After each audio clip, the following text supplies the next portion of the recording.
মহিলা মহল বলে প্রোগ্রাম হতো দুপুর বেলায়, যারা একটু এজেড পার্সন তাদের মনে থাকবে।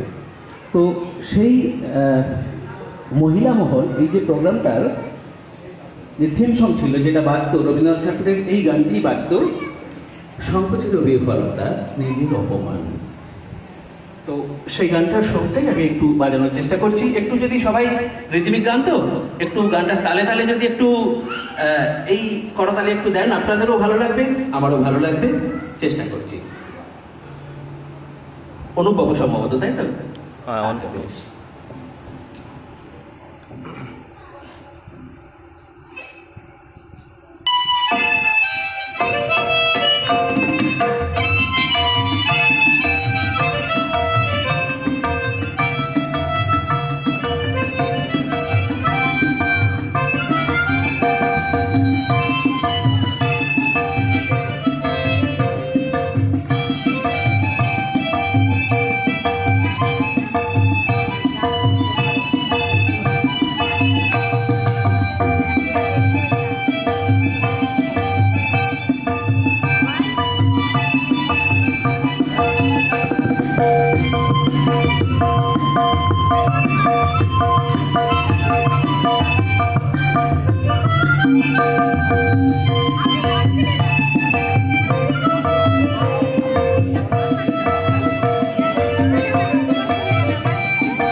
থাকুক এই সুস্থ সংস্কৃতির বিরুদ্ধে এই যে মানুষগুলো লড়াই চালিয়ে যাচ্ছে, আমার